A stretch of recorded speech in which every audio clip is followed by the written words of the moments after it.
માળી સમાજના આદર્શ એવા અખંડ ભારતના પ્રથમ મહાત્મા જ્યોતિરાવ ફૂલે અને દેશના પ્રથમ મહિલા શિક્ષિકા સાવિત્રીબાઈ ફૂલેને ભારત રત્ન આપવા માળી સમાજ દ્વારા મુહિમ શરૂ કરાઈ છે અને તેને લઈ સુરતમાં કલેક્ટરને આવેદનપત્ર આપી રજૂઆત કરી હતી।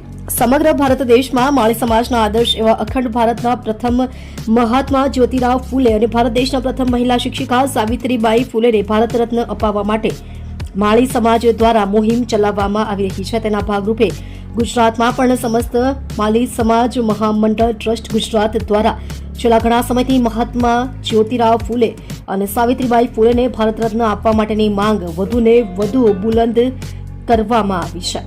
તો હાલમાં જ ગુજરાત રાજ્યના મુખ્યમંત્રી ભૂપેન્દ્રભાઈ પટેલને રૂબરૂ મળીને આ માંગણી તેમની સમક્ષ રજૂ કરવામાં આવી હતી, પરંતુ ફૂલે દંપતીએ કરેલા કાર્યોના નક્કર પુરાવાઓ સાથે સુરત કલેક્ટર સહિત રાજ્યના 34 જિલ્લા મથકોએ કલેક્ટરને આવેદનપત્ર આપી રજૂઆત કરાઈ હતી। તો આ રજૂઆત કરવા મોટી સંખ્યામાં માળી સમાજના લોકો પણ જોડાયા હતા। આપ જોઈ રહ્યા છો ગુજરાતની સૌથી પહેલા ખબર આપતી Surat express news channel director Rajesh Manglani સાથે।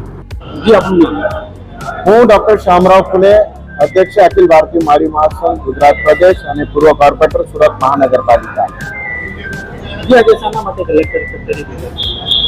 ભારતના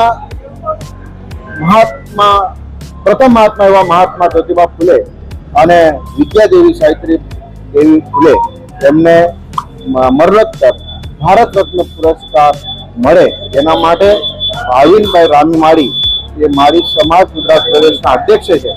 એમના નેજા હેઠળ સંપૂર્ણ ગુજરાતમાં દરેક જિલ્લા મથકે કલેક્ટરશ્રીને આવેદન આપી અને આ રજૂઆત કરવાનો કાર્યક્રમ છેલ્લા 3 દિવસથી ચાલે છે અને એના ભાગરૂપે આજે સુરત, નવસારી, તાપી એવા જિલ્લામાં આ કાર્યક્રમ હતું અને એના માટે કલેક્ટરશ્રીને અમે આ ભાગરૂપે આજે આવેદન આપવા માટે સમાજના હોદ્દેદારો અહીંયા એકત્રિત